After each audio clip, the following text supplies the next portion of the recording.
हा भाग समजून घेण्यासाठी या कथेचा मागचा भाग नक्की ऐका. संपूर्ण कुटुंब आणि विराज लिव्हिंग हॉलमध्ये बसले होते. अदितीला लक्षात आले की तिचे पालक काहीतरी महत्त्वाचे लपवत आहेत आणि त्यामुळे तिला त्रास होत होता. पहिल्या मजल्यावर असलेल्या खोलीतील भिंतीवर लावलेल्या काचेच्या खिडकीतून तिला खाली लिव्हिंग हॉलमध्ये तिचे भाऊ, वडील आणि विराज गंभीर चर्चा करताना दिसत होते. जरी ती काही ऐकू शकत नव्हती तरी तिने पाहिले की विराज त्यांना काहीतरी समजावत आहे. नोकरदार नियमितपणे ड्रिंक्स आणि स्नॅक्स आणत होते. कधीकधी आई वडिलांच्या पाठीवर हलके हात फिरवत सांत्वना देताना दिसत होती. अदितीला आश्चर्य वाटत होते की इतकी गंभीर चर्चा का चालू आहे जिथे तिला सहभागी होऊ दिले नाही. 2 तासांनी वडिलांच्या चेहऱ्यावर सौम्य हसू उमटले. त्यांनी विराजचे हात मिळवले, जणू विराजने काही पुरस्कार जिंकला असे. समर पुढे येऊन त्याला आनंदाने मिठीत घेतो. हरीश, जो आत्तापर्यंत शांत होता, तोही पुढे येऊन विराजला मिठीत घेतो, जणू खरे भाऊजोडीदार असावेत. शॅम्पेन दिले गेले. सगळ्यांनी उत्साहात आपले ग्लासेस वर उचलले. पण अदितीला या आनंदात सहभागी होऊ दिले नव्हते. तिला खूप राग आला कारण तिला सगळ्यात वगळले गेले होते. शेवटी परिस्थिती नियंत्रणात आल्यावर एका नोकरीणीने अदितीला खोलीतून बाहेर येण्यास सांगितले. तिच्या वडिलांच्या डोळ्यात आनंदाचे अश्रू होते. आई तिला मिठीत घेते आणि रडायला लागली. अदितीला समजले नाही काय घडत आहे. भाऊ तिच्या डाव्या आणि उजव्या बाजूने येऊन तिच्या डोक्यावर चुंबन करतात. हरीशने समरशी काहीतरी बोलले. अदितीला भाषेची फारशी माहिती नव्हती, पण शाळेत तिने त्या 3ऱ्या भाषेत काहीतरी शिकले असल्याने तिला कळाले की ते लग्नाबाबत बोलत आहेत. वडिलांनी भाऊसोबत डोळे भेटवून सांगितले की आपले तोंड बंद ठेवावे. विराज, जो आत्तापर्यंत शांत होता, त्याने तिला सौम्य हसू दिले आणि बोटांच्या टोकाने तिच्या गालावर हलकेच हात ठेवले. अर्ध्या तासानंतर जेवण आले. इटालियन, फ्रेंच आणि रशियन पदार्थांनी भरलेले स्वादिष्ट जेवण. अदितीला आश्चर्य वाटले की आज घरात ही मेजवानी का आहे, जेव्हा काही विशेष दिवस नाही. जेवणानंतर पालक आणि भाऊ विराजला आदरपूर्वक निरोप देतात, पण तो अदितीकडे परत आला. अदिती चौहान, छान अभ्यास कर आणि चांगली वाग. कुठलेही गोंधळ करू नकोस, ठीक आहे? विराज तिला गंभीरपणे सांगतो. तू महिन्याभरानंतर परत माझ्या घरी येऊन परीक्षेसाठी तयारी करशील. त्याने तिच्या मोठ्या हातात तिचा चेहरा पकडला आणि ओठांवर हलकेच चुंबन दिले. काय? माझ्या पालकांसमोर खुले प्रेम प्रदर्शन? विराज कधीही माझ्यावर आपले प्रेम उघडपणे दाखवत नव्हता. अगदी मी माझ्या भावना त्याच्याकडे ओरडून दाखवल्या तरी. पण आज त्याने माझ्या कुटुंबासमोर स्पष्टपणे त्याची जवळीक जाहीर केली. काय चालले आहे? आणि सर्वात महत्त्वाचे म्हणजे माझ्या वडिलांना यावर कोणतीही आपत्ती का नाही? 2 दिवसांनी विराजने अदितीला तिच्या पालकांच्या घरी सोडल्यानंतर ती तिचे प्रोजेक्ट्स पूर्ण करत होती आणि परीक्षेची तयारी करत होती. जसे विराजने वचन दिले होते, तिच्या पालकांनी शेखरबाबत एकही शब्द नाही उचलला. जणू काही तो कधीच तिच्या जीवनात होताच नाही. तिने गेल्या 2 दिवसात त्याला 3 वेळा कॉल केला, पण प्रत्येक वेळी तिला एक ऑटोमॅटिक संदेश मिळाला. हा नंबर अस्तित्वात नाही. तिला अजूनही कळाले नाही की तिच्या माफिया कुटुंबाचे यामध्ये काही हात आहे की विराजने तिच्या भूतकाळाबद्दल माहिती मिळाल्यानंतर काही केलं आहे.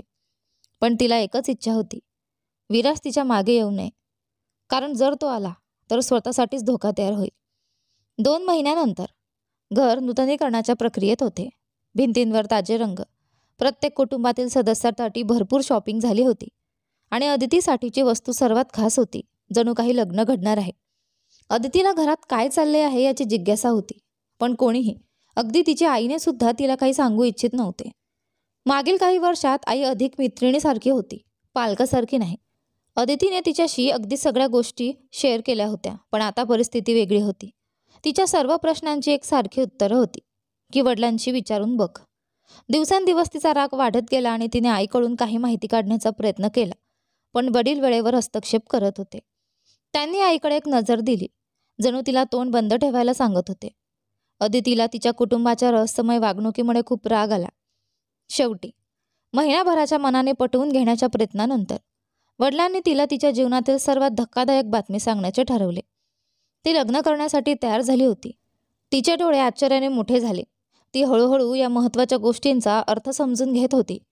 राग नव्हता, पण विश्वासघाताची भावना होती की कुटुंबाने तिच्यावर विश्वास ठेवला नाही. तिला विचारल्याशिवाय तिच्या आयुष्यातील सर्वात महत्त्वाच्या निर्णयावर निर्णय घेतला.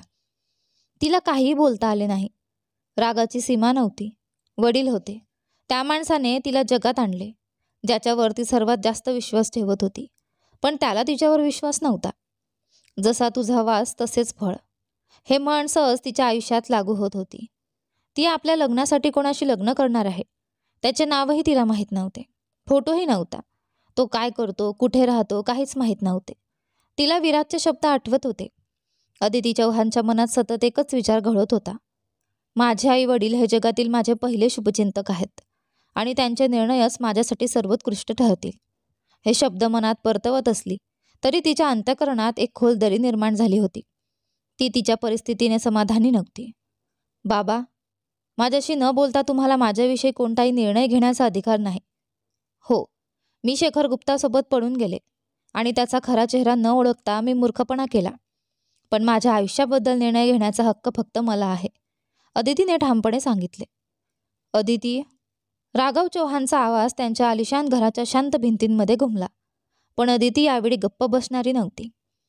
मला तुमच्याबद्दल आता राग येतोय बाबा. तुमच्याकडून मला कधीच अशी अपेक्षा नव्हती. तुम्ही माझा विश्वास तोडला. तिच्या ठाम आवाजाने पहिल्यांदाच तिच्या कायम आत्मविश्वासाने भारलेल्या वडिलांच्या चेहऱ्यावर हलकीशी घालमेल उमटली. अदिती, तोंड सांभाळून बोल. आम्ही नेहमी तुझ्या चांगल्यासाठीच विचार केला आहे. तिच्या आईचा आवाज रागाने थरथरला आणि त्यामुळे तिच्या मनावरच्या जखमेवर आणखी मीठ चोळले गेले. या घरात कोणाशी बोलण्यात काही अर्थ उरला नव्हता. अदितीच्या मनात संताप उफाळून आला. मला माझे पालक आता सहन होत नाहीत. मला या कुटुंबाला सोडून पळून जावं असं वाटतंय. प्रिन्सेस, मला माफ कर, पण सध्याच्या परिस्थितीत हा निर्णय योग्य वाटतोय. तू, तुझी आई आणि समर, आम्ही सगळ्यांनी तुझ्या शेखरसोबत पळून जाण्याच्या निर्णयामुळे फार ह्युमिलेशन सहन केलं आहे. राघवने आपले काळे केस चिडून फिरवले. आपल्या कंपनीचे शेअर्स रेकॉर्ड लोवर गेले आहेत. सगळ्या वर्तमानपत्रात तुझ्या वेडेपणाचे मथळे झळकत आहेत. तुला कल्पना आहे का तुझ्या कृतीमुळे आमच्या कुटुंबावर काय परिणाम झाला आहे? त्याच्या आवाजातील स्वर बदलले होते. म्हणजे तो रागावर कसाबसा नियंत्रण ठेवत होता. तुझ्या डोक्यात काय सुरू आहे ते मला माहिती आहे. पुन्हा पडून जाण्याचा विचारसुद्धा करू नकोस. यावेळी तुला माफ केलं जाणार नाही. त्यांचा आवाज जोरात घुमला आणि अदिती पटकन उठून आपल्या खोलीत गेली. बेडवर कोसळताच तिच्या डोळ्यातील बराच वेळ रोखून धरलेलं पाणी अनावर झालं. या जगात माझं कोणीच नाही. एका श्रीमंत घरात जन्म असूनही ती स्वतःला एकटी, दुर्लक्षित आणि दुर्दैवी समजू लागली. ज्याच्यावर प्रेम केलं तो विराट शुक्ला तिला नाकारून गेला होता. तिच्या कुटुंबासाठी ती फक्त एक खेळण्यासारखी होती. ज्याच्यावर विश्वास ठेवून लग्न केलं तो शेखर नंतर दुष्ट निघाला. माझे निर्णय नेहमी चुकीचेच का ठरतात? तिचा संताप आता तिच्या आईवडिलांविषयी निष्काळजी बनत होता. ती उशीमध्ये डोळे पुसत होती तेवढ्यात दरवाजावर टकटक झाली. एक नोकराणी जेवायला बोलावते. तिने दुर्लक्ष केलं. काही मिनिटांनी पुन्हा दरवाजा वाजला. यावेळी तिची आई हातात ताट घेऊन आत आली आणि वडीलही मागोमाग आत आले. राघवजींच्या डोळ्यांमध्ये लालसर थकवा होता. त्याचा चेहरा अचानक 10 वर्षांनी म्हातारा झाल्यासारखा दिसत होता. अदितीने जन्मल्यापासून तिने त्याला कधी इतका विस्कटलेला पाहिला नव्हता. प्रिन्सेस, हा विषय वाढवू नकोस. ते नेव्ही ब्लू शर्टाची बाही मोडत तिच्या बाजूला बसले. जेवून घ्या आधी, त्याने एक पाय दुमडत बसत सांगितलं. त्याच्या थरथरणाऱ्या केसांकडे पाहून अदितीचं काहीतरी आतून तुटलं, पण ती झुकायला तयार नव्हती. तुला तुझ्या भावी नवऱ्याबद्दल माहिती हवी होती ना? मी वचन देतो सगळी माहिती देईन, पण आधी जेव. अदितीचे हुंदके पुन्हा उसरू लागले, पण तिने कसंबसं स्वतःला रोखलं. पहिल्यांदा माफी मागा, तिने बोट दाखवत सांगितलं आणि राघवच्या भुवया उंचावल्या. तूच उद्धटपणे वागतेस आणि मी माफी मागायची? हो. अखेर अदितीचा हुंदका फुटला. चूक तुम्ही करा किंवा मी करा, माफी फक्त बाबांनीच मागायची. अदिती चौहानने कधीच नाही. ती हात छातीवर क्रॉस करून पोट तिकडीने बाबाकडे बघत म्हणाली. अदिती, तिची आई मध्ये पडली. पण अदितीने तिच्याकडे असा कटाक्ष टाकला जणू तिने तिची सगळी आवडती खेळणी फोडून टाकली.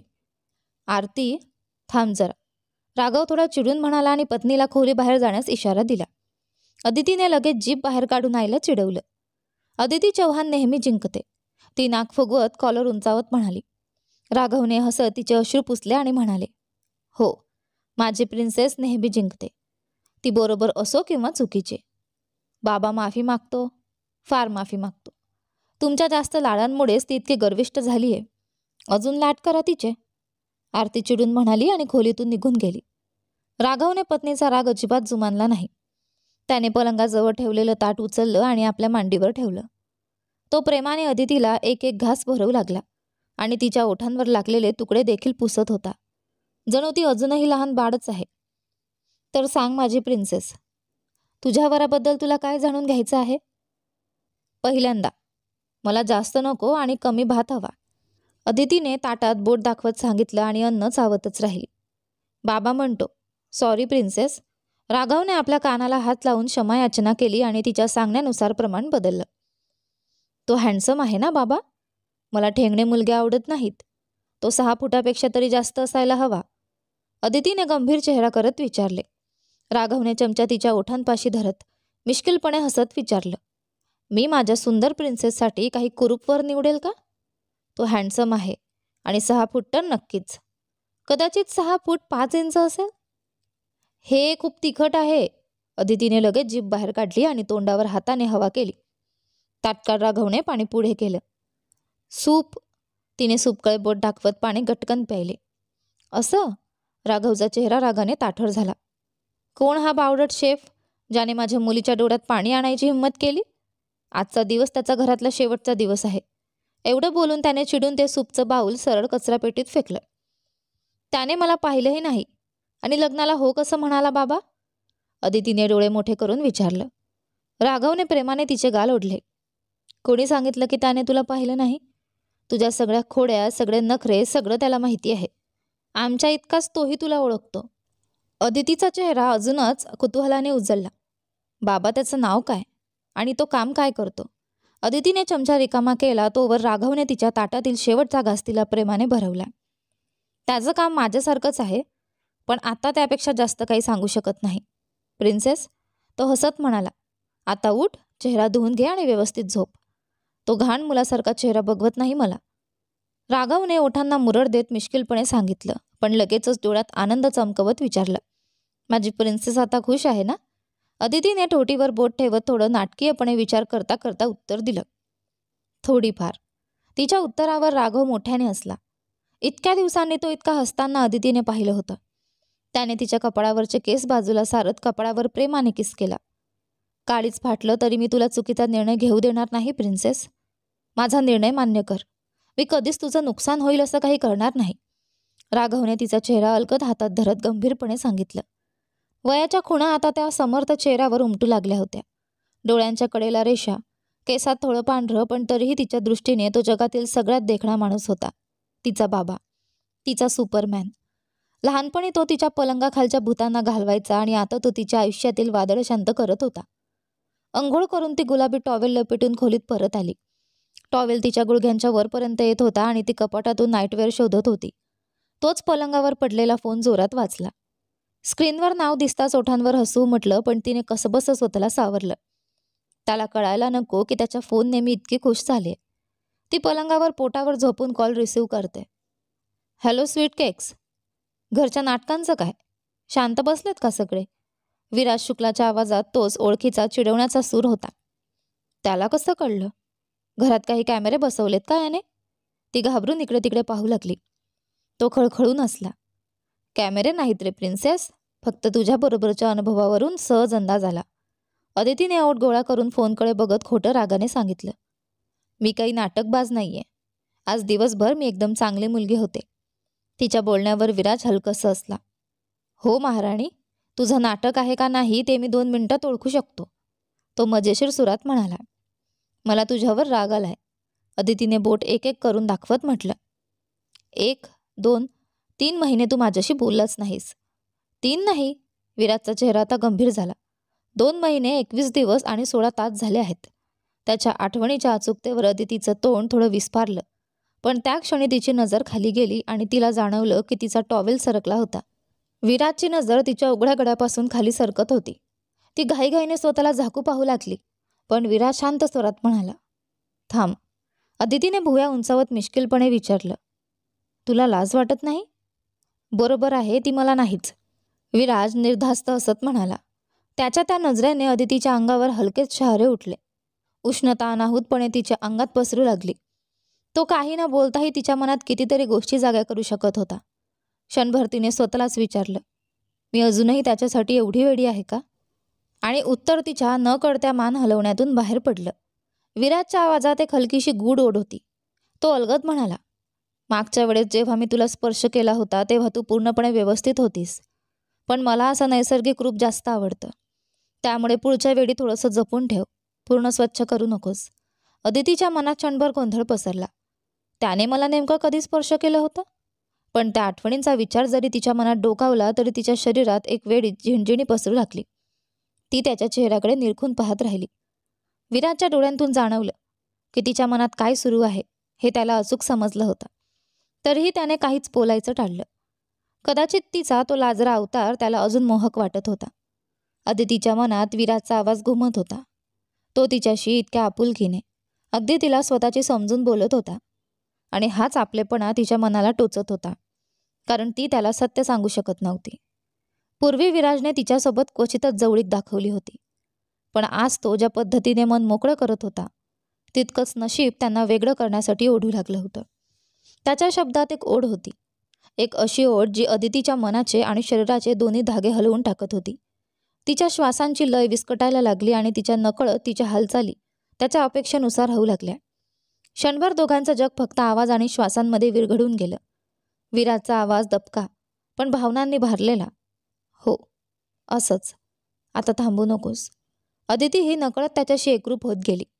तिच्या तोंडून शब्द निघेना, फक्त उसासे. आणि ज्या क्षणी दोघांच्याही भावना शिगेला पोहोचल्या त्या क्षणी विराजच्या तोंडून निसटलेले शब्द मात्र अदितीच्या मनाला हादरवून गेले. तुझ्यात ती ताकद आहे जी आजवर कुठल्याच स्त्रीत मला मिळाली नाही. क्षणभर शांतता पसरली. अदितीच्या मनात शंका डोकावली.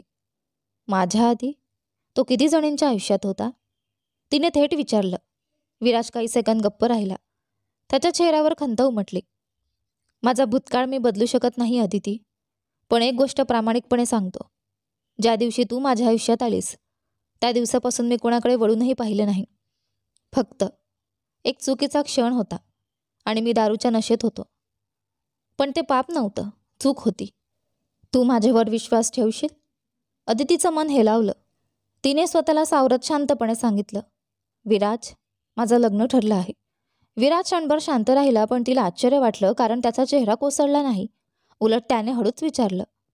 तू खुश आहेस राजकुमारी? अदितीने चिडून उत्तर दिलं. मी कशी खुश असणार? ज्याच्यावर मी कधी प्रेमच केलं नाही, ज्याला कधी ओळखतही नाही, त्याच्यासोबत लग्न करायचं आहे. विराज हलकेच हसला. तुझ्या बाबांना कधी चुकीचा निर्णय घेताना पाहिलंस का? आठवतं का? एकदा तुझ्या दुधात स्वयंपाकाने 1 चमचा जास्त साखर टाकली होती आणि तुझ्या बाबांनी लगेच त्याला कामावरून काढून टाकलं होतं, कारण माझ्या मुलीला साखरेचं व्यसन लागू देणार नाही असं म्हणाले होते. अदितीला अनायसे हसू आलं. तर असा माणूस आपल्या मुलीचं लग्न कुणाशीही करेल? अदिती शांत झाली. झोप आता, डोळे मीट. आज तुझ्या स्वप्नात तुझा खरा राजकुमार दिसेल. झोप येत नाही. तुला माहिती आहे का, तू जेव्हा असं गोंडस तोंड करून बोलतेस तेव्हा मला वाटतं मी तुला संपूर्ण जगातून चोरून नेऊ. विराज, बोलणं बंद कर आता. ठीक आहे. विराज हळूवार हसला. फोन बाजूला ठेव, डोळे मीट आणि ऐक. मी तुला झोपेपर्यंत गाणं म्हणतो. अदितीने हळूवार डोळे मिटले आणि विराजचा आवाज मंद, सुरेल तिच्या कानात शिरला. तिचा प्रत्येक श्वास अलगद शांत होत गेला. कदाचित ही झोप नव्हती, ही त्याच्या आवाजात गुंतत जाण्याची सुरुवात होती. स्वप्न. धुक्याने वेढलेल्या निळ्या पर्वतरांगा पसरलेल्या होत्या. त्या डोंगरांच्या मधोमध काळ्या कोटात अतिशय तेजस्वी आणि ताठ उभा असलेला एक तरुण नजरेस पडला. दोन्ही हात पॅन्टच्या खिशात खुपसलेले. त्याचा चेहरा दिसत नव्हता, कारण तो अदितीकडे पाठ करून उभा होता.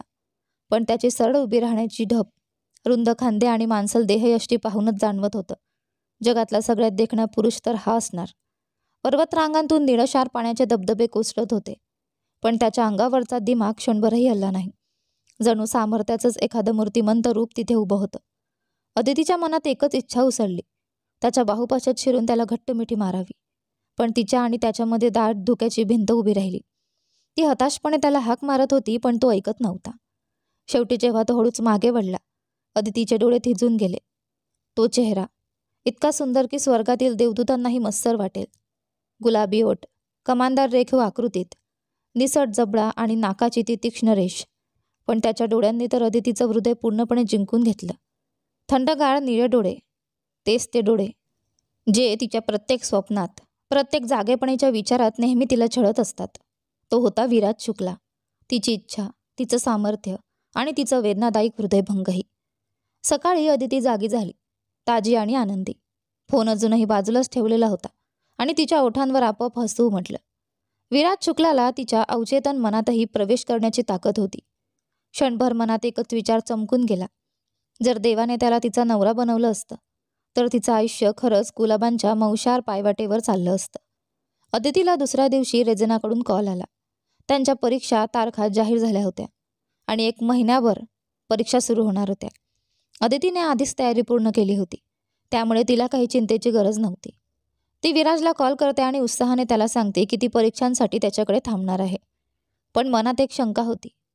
लग्न ठरल्यामुळे तिच्या वडिलांना हे मान्य होईल की नाही. तुझ्या वडिलांना परीक्षांविषयी सांग. मी खात्रीने सांगतो ते तुला माझ्याकडे राहण्यास नकार देणार नाहीत, विराज म्हणाला. त्याच्या या शब्दांनी अदितीला हवे असलेली शांत मन मिळाले.